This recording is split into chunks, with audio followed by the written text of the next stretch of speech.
Good afternoon. Thank you for joining us. Up now, we have Media Mix Matters, being moderated by Kathleen Campisano. Kathleen? Thank you, Anne. Good afternoon, everyone. I'm starting from the back. Please don't feel the need to turn around. We have an incredible panel that I'm going to be introducing you to. I've got my notes, so I did my homework. The reason why I'm back here is I'm hoping for a little Q&A at the end, and I want you to have an opportunity to ask any questions. Let's start. You know, some people have suggested that the single biggest determinant to brand success in 2024 is actually media mix effectiveness. And we have brought this panel together to have that discussion today and see what we think. First up, we'll have, I'm going left to right, we have Cristina Liquori, head of US marketing at the Lego Group. Over the last decade, Cristina Liquori has built a career based on culture, trust, and support. She did this one brick at a time. Cristina began her Lego career in 2011, and she has held roles in brand management, customer development, before working in digital and brand marketing in both the UK and Ireland. In 2021, Cristina became head of US marketing at the Lego Group, where she recently worked on projects such as Rebuild the World campaign. Welcome, please, Cristina. Thank you. Yeah. Next up is Rebecca Blumberg, Senior Vice President and Nickelodeon Center of Excellence lead at Paramount. Rebecca is a results-oriented, innovative leader with over 20 years of experience designing billion-dollar brand strategies and overseeing a full portfolio of leading brands. She's been recognized for playing a critical role in the growth of Paramount Kids and Family Entertainment by building the brand and driving sales revenue. Welcome, Rebecca. And the slide says Matt Timothy, but we upgraded this session. Unfortunately, Matt was not able to attend at the last minute. So in his place, we have, and we are pleased to have, Josh Eisinger, SVP of Business Development at BlockBoard. Josh is a trailblazer in the world of digital programmatic advertising. With over 2 decades of experience, Josh has consistently been at the forefront of the ever-evolving landscape, advocating for precision audience targeting, robust fraud prevention, and unparalleled advertising efficacy. Thank you and welcome, Josh. And finally, we have Samantha Mefail, VP of Digital Strategy and Planning at Beacon Media. Samantha leads with an emphasis on data-driven media strategy. A master of consumer insight and media mapping, Samantha has been serving the toy industry with brands like Bandai America, Playmobil, and Goliath, just to name a few. Her expertise across both the adult and kid demos provides her with a holistic viewpoint, tailoring paid digital media strategies to meet individual client needs. Welcome, Samantha. Okay, we did good, right? That's a good-looking panel with a lot of credentials. I'm going to start with you, Rebecca. We're going to jump right in. I think what's in everybody's mind is linear really still relevant, right? And how important is it for Paramount to offer alternatives to add to the media mix when combating both ratings and reach decline? Well, first, I would just say thank you. Thank you, Kathleen. Thank you, Beacon Media. Thank you to my fellow panelists. It's really exciting to be here. The kids' media landscape is so dynamic, and it's proof point. I did see the other panel. This is a huge audience, and it's because we're all trying to figure it out. It is because it's complicated. I think especially in the toy industry, when we think about how unique that is, right? We have a product that kids are playing with, and we have to create that kid demand. And at the same time, we have another audience that actually has the credit card and has to pay for that product. And so we really talk a lot about dual audience strategy and an integrated approach. So if we're talking about creating kids demand, and your question, Kathleen, about is linear dead, which is really one of my favorite questions to I think ask. I said relevant, but okay. You know, it's one of the questions I'm most often asked, and I say that there's 56% of the kids in this country are watching traditional linear TV every month. It is not dead.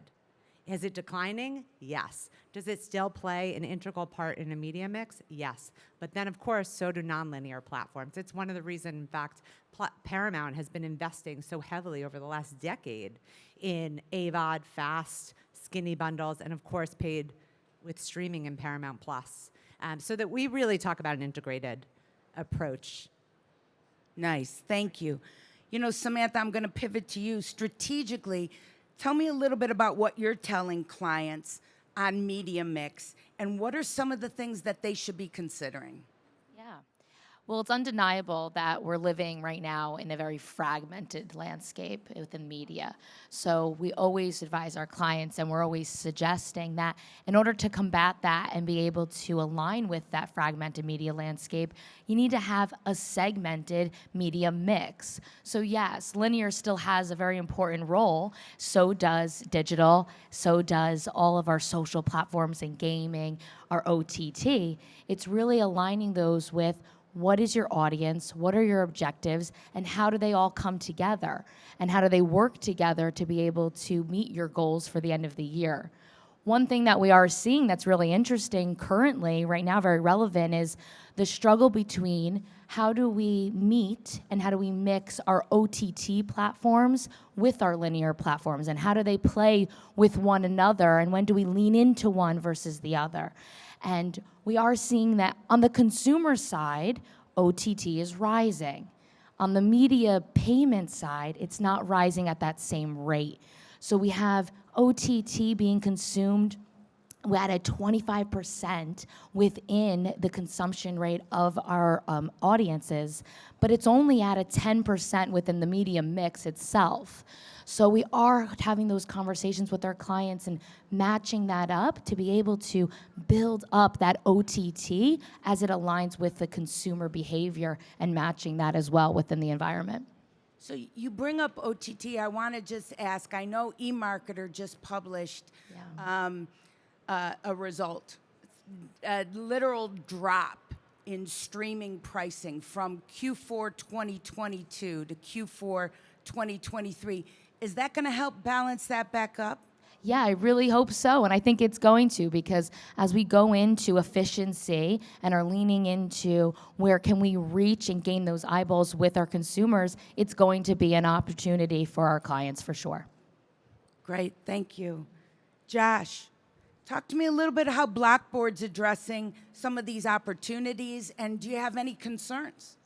Sure. So I think first and foremost, when we're having a conversation with a marketer, you have to level set in how are you defining success.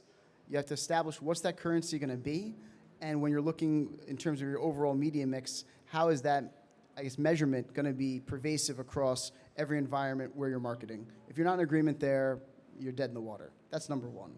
So now you actually take that, agreed, measurement, and you're using that as basically your baseline in how you identify where the consumer is so you can reach them with the right message at that time.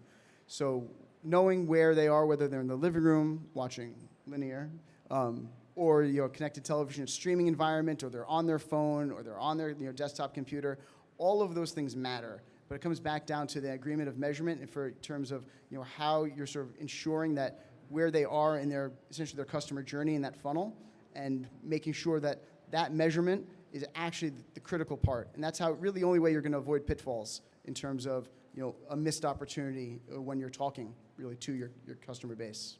Gotcha. Josh, I don't want to put you on the spot, but when we were doing the interview, you had a very strong opinion about the walled garden. I wonder if you could share that with the audience here. Sure, no problem. Walled gardens are great. they're big. They're not the end-all be-all. At the end of the day, as any marketer looks at how they're reaching their audience, they have to really figure out when that user is engaged, how you're actually engaging with them, and where they are in their mindset. Walled gardens, it should be a piece of it. It can't be the whole thing. And this, I think, is sometimes a pitfall for marketers where they say, oh, this could be enough. And it's never enough, because the truth of the matter is not every consumer is there. And even the ones that are there, they just might be in the wrong mindset in terms of actually ability to even understand or wanting to even hear your message. So a component, not everything. Thoughts? Anybody else on that?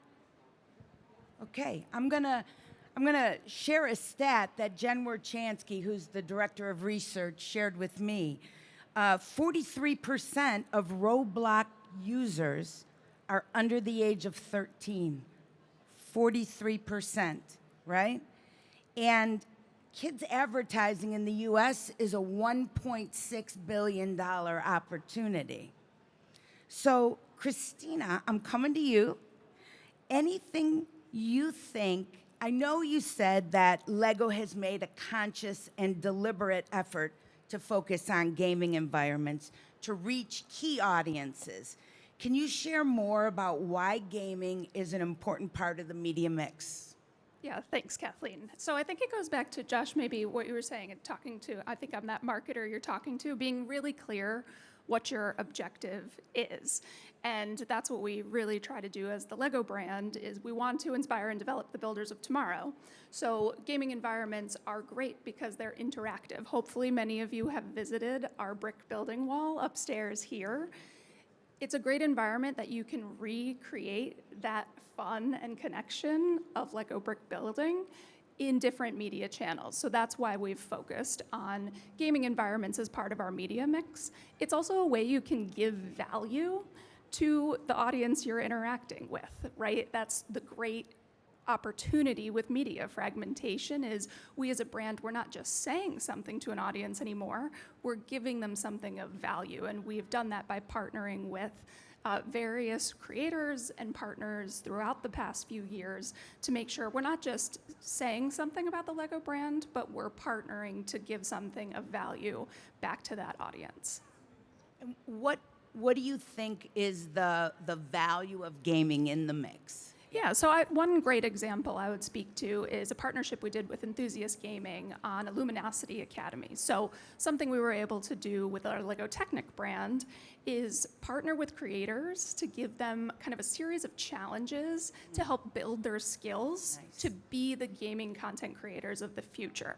So that was a great opportunity where we as a brand could play a role, not just as marketers, but providing value as a brand, but then also help our audience meet their own objectives and aspirations for the future. Yeah, those are those loyal LEGO fans for sure. Okay, quick pivot here. Samantha, you've had a broad client base across the industry. Talk to me a little bit about gaming and the role and rationalization it plays when you're laying out a media plan, yeah? Yeah.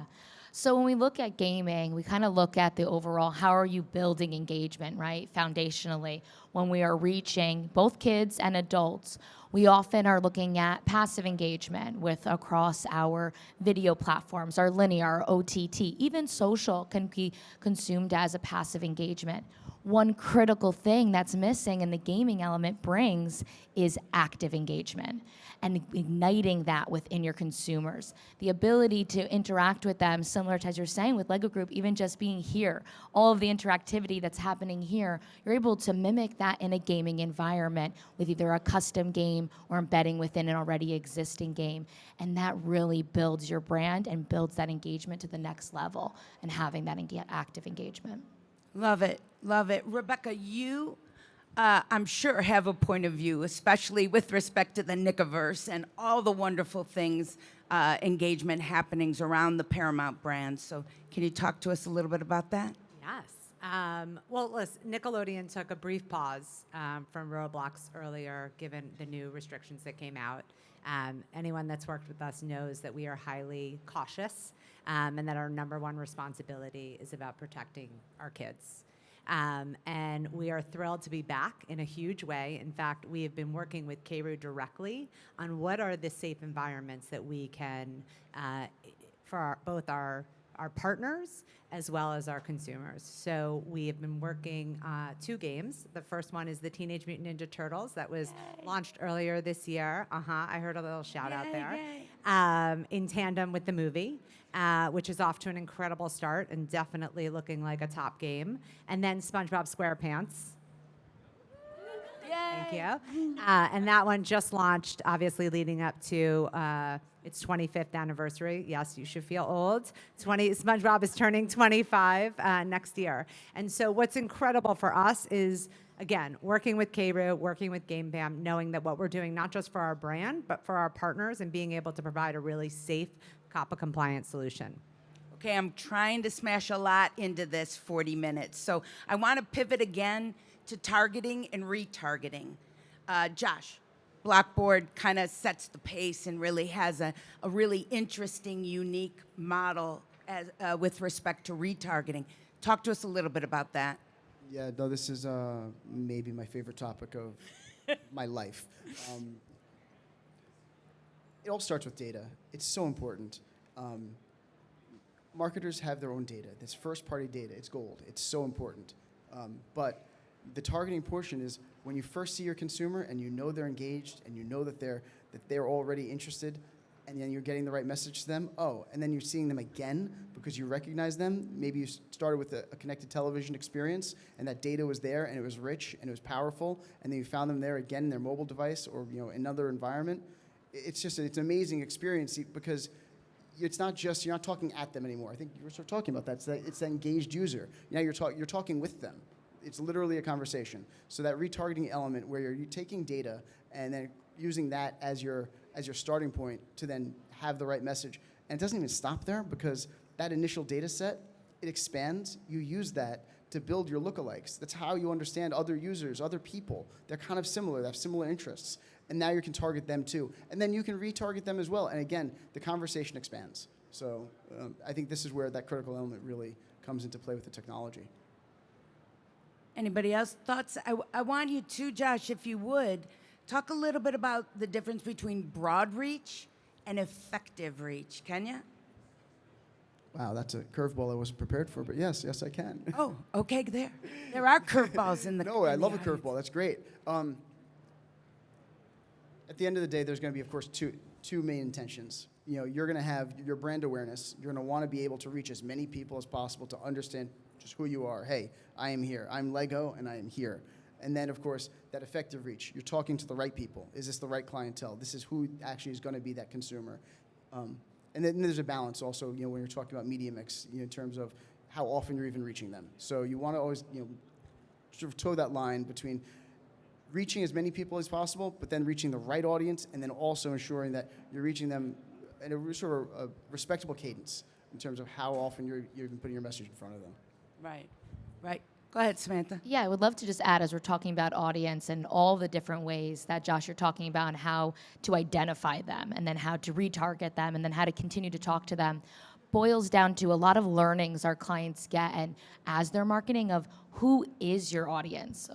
Time and time again, we work with clients who have an idea of who their audience is going to be, especially with a brand new product line. And from these tactics that we're able to implement, not only are we developing powerful plans to put in place to reach them, but we're gaining some really valuable knowledge of learning on who your audience is as well, as a secondary benefit of something like that.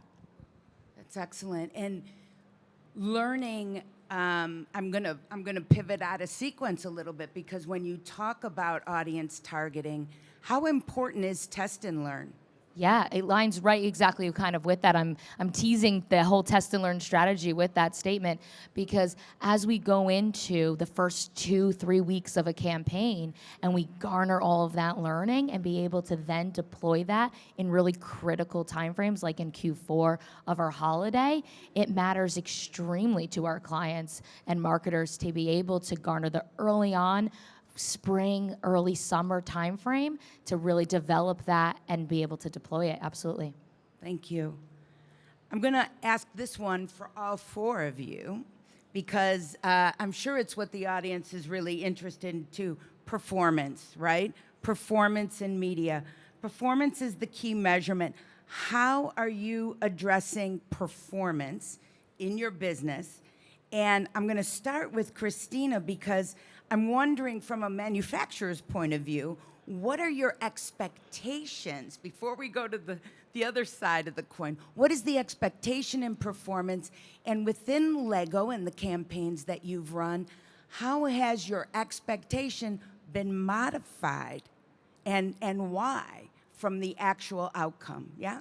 Sure, yeah. So hopefully I don't come across as the anti-performance marketer here in the room, because I'm certainly not. But I think one thing we really look at, especially when we are speaking to children, of course, you can't target children, but you want to find a way to be where they are, which a lot of our partners help us to do. So in terms of when we're defining performance success, really what we are looking to value is engagement.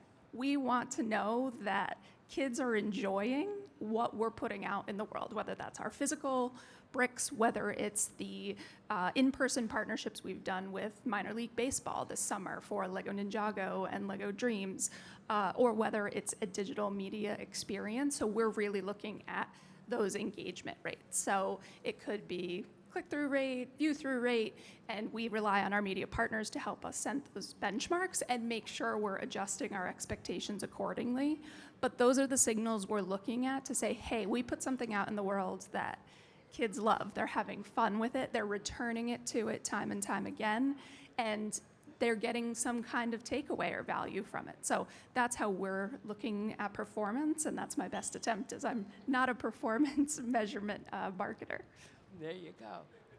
Anybody else? Next. Go ahead, Rebecca. Yeah, I would say similar, right? I'm right there with you. Obviously, in kids media, there's not really a performance market. There's no space for it, right? But if we're talking about engagement or we're talking about VCR rates, right, or completion rates, that's what we focus on. We have 98% average completion rates. That's how we're measuring engagement when it comes to content and obviously advertising.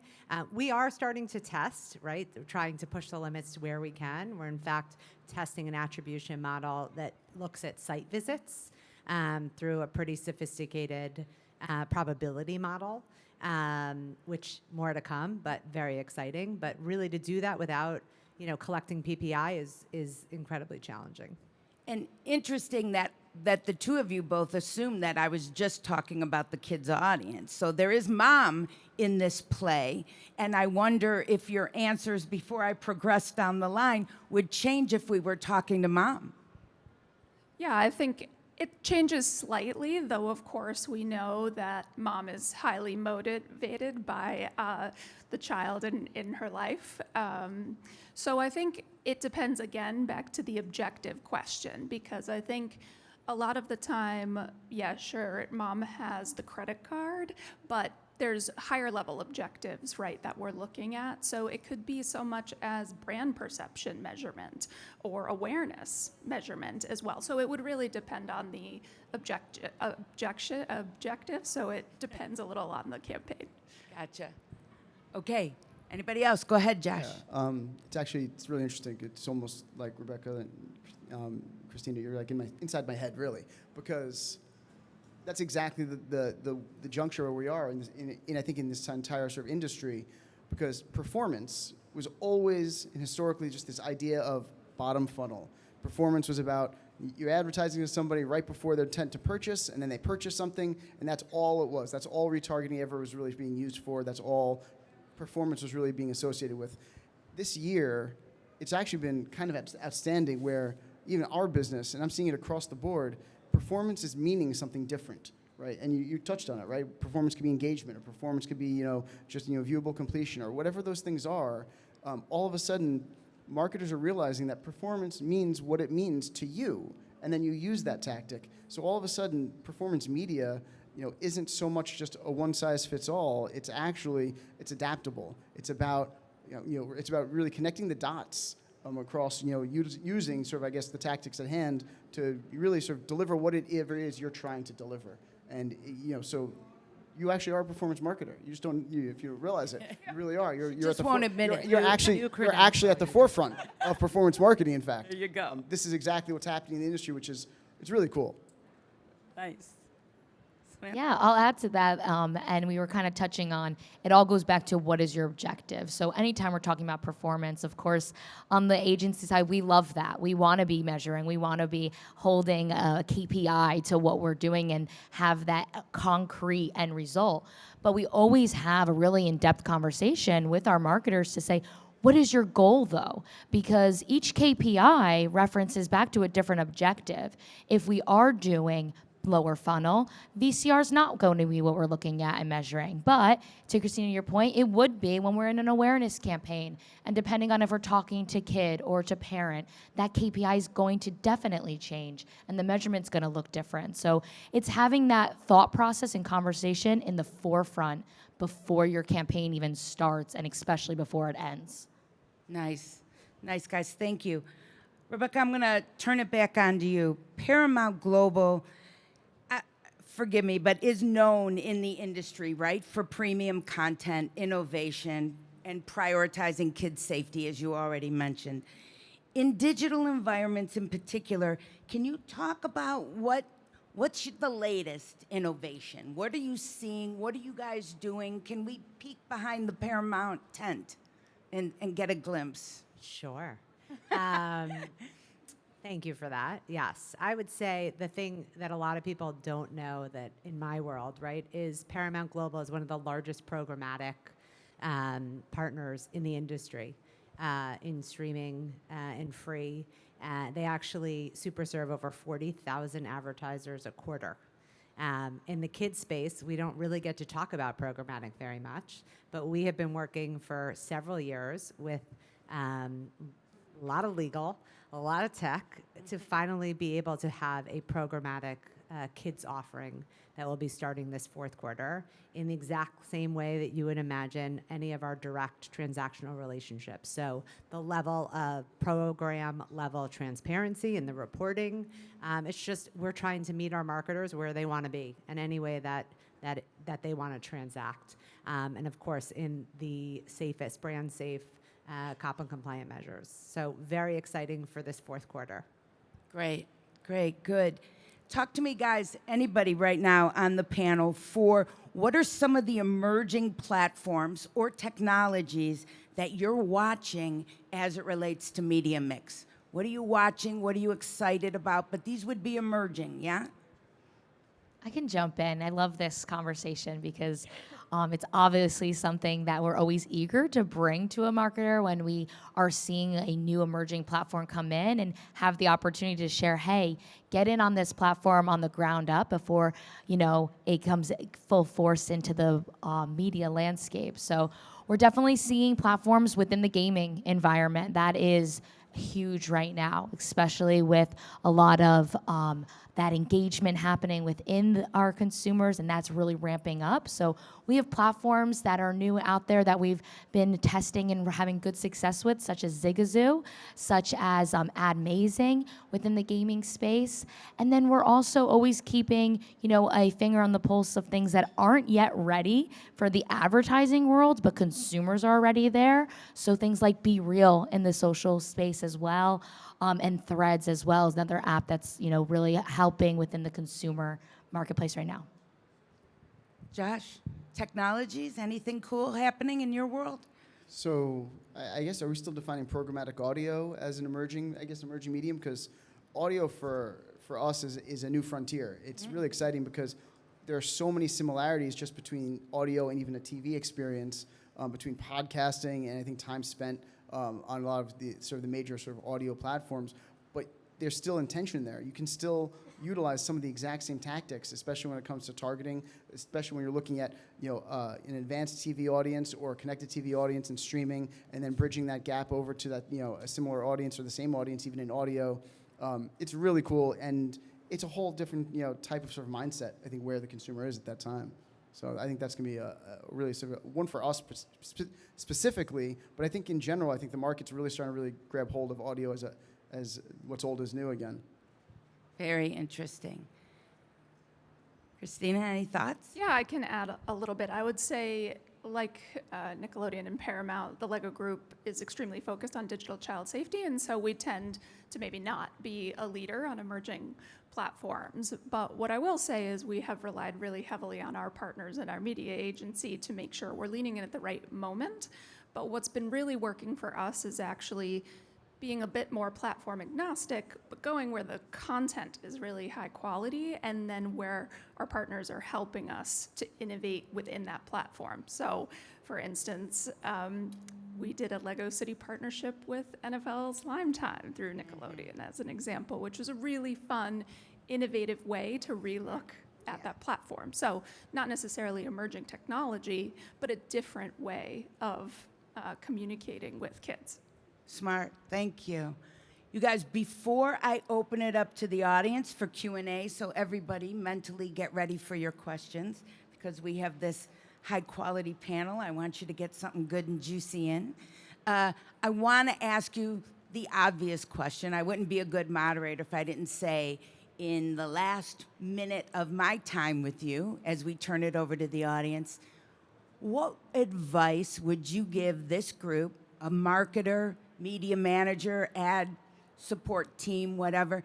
What's the best advice you could give them outlook for 2024?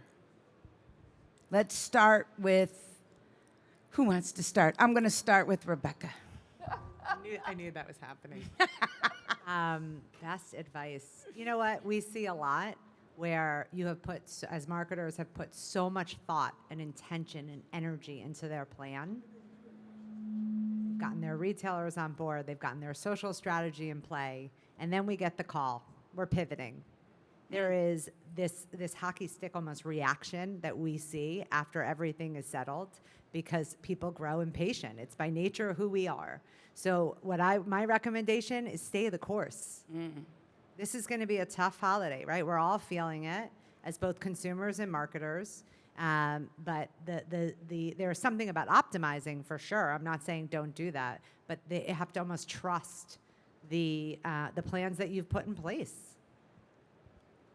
Anybody else? Come on, you're not off the hook.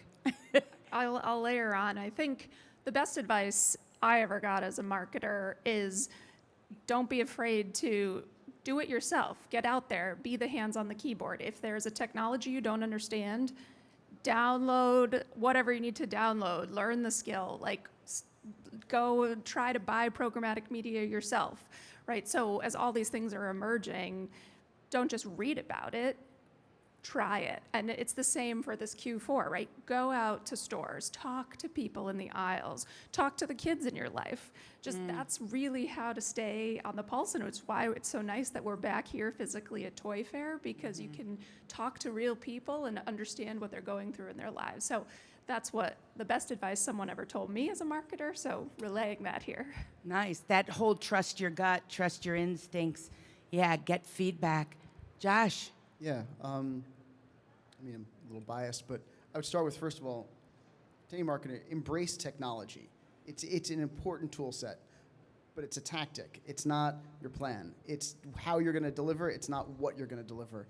Make sure, of course, you're still focusing on all the things you do great, coming up with these beautiful messages, these beautiful creatives, but don't forget to allow for the technology itself to actually facilitate, what you're trying to say and to whom. And the other thing I would also say is, always think like an R&D department. I know you were talking about the testing really is an important element, but you should always be doing that. Always be testing. Find partners that are like-minded, want to test with you. If things are working, double down on that tactic. Things aren't working, you abandon the tactic, you pivot, but you should always be testing, because you never know what's going to be next. And if you're on the forefront of really, of all of that testing and understanding really what's next, you're going to adapt and be ahead of your customers, be ahead of your competition, and that's going to put you light years away. But think like an R&D department overall. Nice. Great. I'll close us out on this one. I would say that definitely streamlining and focusing your objectives when you're thinking about the plans you're going to be putting, especially with paid media. There are realizations that we need to be putting, where if you have multiple objectives, you're going to then need multiple different plans to meet each one of those. And not one plan can best suit having multiple types of those objectives on there. Goes back to something I said earlier, is touching on with your KPIs. First identifying that objective, and then identifying what KPI you're going to be measuring that against, and then going to your media selection from there. And having that really streamlined process to do it will put you in a really great place as you go into holiday and even next year. Nice, guys. Okay, this is the part where I can open up and share my mic. Who's got the first question? Beautiful, thank you. A question could be for really anybody on the panel, but I'm trying to think of like biggest roadblocks and opportunities for brands that go from like traditional sponsorships that are looking into gaming. So I guess an example would be if Nickelodeon or Lego were the official partner of the New York Giants Kids Club, and through that they have on-site activations, they have access to CRM for families who buy family packs and season tickets. They use the mascot in TV commercials. So say they had a successful sports sponsorship, and now they want to take that from a regional or national level to a global level. Like, what would be the most exciting opportunities for those brands? And then, like, why would they say no to a video game partnership? Doesn't have to be kid related. It could be, really any brand. Great question. Who's taking it? Great question, but it had to be the NFL. That's a tough one, right? NFL is incredible. That's why I'm like, where are we from over there? But yeah, I mean, they're one of the toughest ones. I would say it's certainly one of the things, it goes back to the top of the conversation about the fragmented landscape and how we have to be everywhere kids are. I'm going to narrow this down on a kid's side, but we have to be everywhere. And so a lot of what we talk about now is not just the traditional platforms, but like, how do you create that exciting content, and when are you putting that out there to cut through the clutter? And so whatever event, if it's the NFL tour, it's a kids club at 10 of the major stadiums, how are you capturing really unique content, and where are you distributing that to reach that audience? So I think it's something we have done time and time again, and there's no platform we won't do it on, that where our audience is and makes sense. Next question. Who's got one? Come on, you shy people. There you go. I'm coming.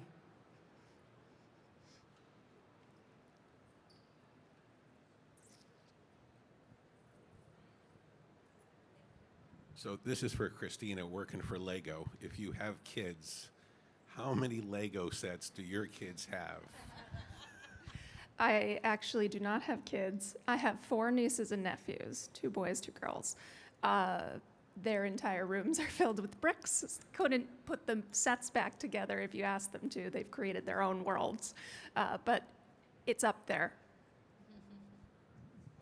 I will add, Cristina, I have a little daughter at home, it's me on the panel, that has her own 2 sets already, at being just about 1. So it'll amount to a lot, I'm sure.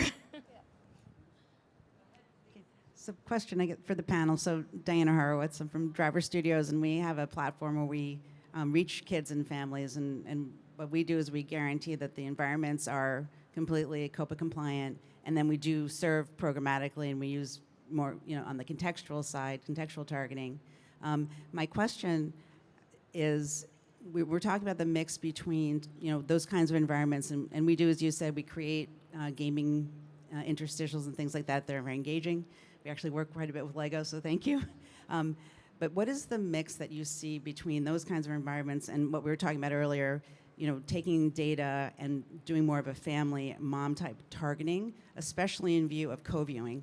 Because there's the recent stats that came out that something like 66% of parents are actually co-viewing YouTube on a CTV, for example. So how does co-viewing come and targeting kind of mix in there? It's a great question, and someone had a question on top of it, which is, so I'll let you prepare your answer. What is co-viewing? Co-viewing is when the child is with either another adult or mom and dad or family all watching together. There's co-viewing to watch. There's co-viewing in game, my research department tells me. So it's real. And I think the question, if I could paraphrase, is in the pie of the media mix, What percent is adult? What percent is kid? And that's what we're kind of looking for, yeah? Yeah, exactly. Go ahead. Yeah, I can take it. Yeah. And of course, this is going to differ depending on, what is your objective for this and exactly what is the product. And there's a lot of other questions to be able to identify percentage. So I don't know if we can narrow it to exactly that, but it's a very important piece. And it's a place where efficiency comes into play too. So most of the time when we're talking about co-viewing, we are first and foremost have a priority on kid in this environment. And then we're getting an added bonus of being in co-viewing placements. YouTube, you mentioned, is an extreme platform to be on co-viewing because we see that 70 to 90% of what we run on YouTube is across the living room TV, and that is co-viewed on that environment. I will say co-viewing in that space, also in gaming, definitely takes place with kids being younger. It has more of an importance than as they get older. Unfortunately, guys, time flies, and we're getting the cane. We're getting the sign off. But this has been fascinating. I appreciate so much that you took time out of your day to really join us here. And thank you all for participating and being such great listeners. Thank you.